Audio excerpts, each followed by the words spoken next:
Modelling ঘরে বাক্সে বন্দি রাখার জন্য না, সবাই দেখবে, এমন মন্তব্য করেছেন রুনা খান। প্রতিনিয়তই নিজেকে নতুনভাবে মেলে ধরছেন অভিনেত্রী ও মডেল রুনা খান। বয়স 40-এর কোটায় থাকলেও মডেলিং যেন কোনো বাধা নয় তার কাছে। কখনো বাঙালি সাজে, আবার কখনো ওয়েস্টার্ন পোশাকে ভক্তদের মুগ্ধ করতে যেন সর্বদা একটা নিবেদিত প্রাণ রুনা খান। ইদানিং সামাজিক মাধ্যমের পাতায় চোখ রাখলেই ভেসে আসে রুনা খানের আবেদনময়ী অবতার। মূলত একটি ম্যাগাজিনের কাভার মডেল হিসেবে সম্প্রতি কাজ করেছেন রুনা। সেখানে যেই ছবিগুলো সংযোজন করা হয়েছে সেই ছবি নিয়েই সমালোচনার মুখে পড়েন অভিনেত্রী। তবে বিষয়গুলো নিয়ে মোটেই চিন্তিত নন অভিনেত্রী। এক সাক্ষাৎকারে রুনা বলেছিলেন, পোশাক কারো শালীনতা ধরে রাখে না।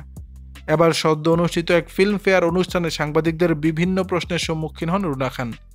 সামাজিক মাধ্যমে ছড়িয়ে পড়া সেই ভিডিওতে রুনাকে তার সমসাময়িক মডেলিং নিয়ে কথা বলতে শোনা যায়। এ সময় খানিকটা বিরক্ত হয়ে রুনা খান বলেন, গত 2 বছরে আমি যেই ডিজাইনারদের মডেল হয়ে কাজ করেছি, এদের প্রত্যেকের মডেল হয়ে মিম মেহজাবিনরা কাজ করেছে। সবাই কাজ করে ঘরের ভেতর, বাক্সের ভেতর বন্দি করে রাখার জন্য না। ফেসবুকে পোস্ট করবে, লোকে দেখবে, পছন্দ করবে, সে সমস্ত জানাবে, এজন্যই। রুনা খান বলেন, তো অন্যদেরটা ভাইরাল হয় না, সেই দায় তো আর আমার না।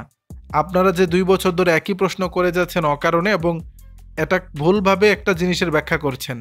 আমি মডেল হিসেবে কাজ করছি, মডেল হিসেবে আরও 5 জন সহকর্মী কাজ করছেন, একই ডিজাইনারদের পোশাক পরে কাজ করছি। দর্শক, বিষয়টি নিয়ে আপনাদের মতামত জানাবেন নিচের কমেন্ট বক্সে।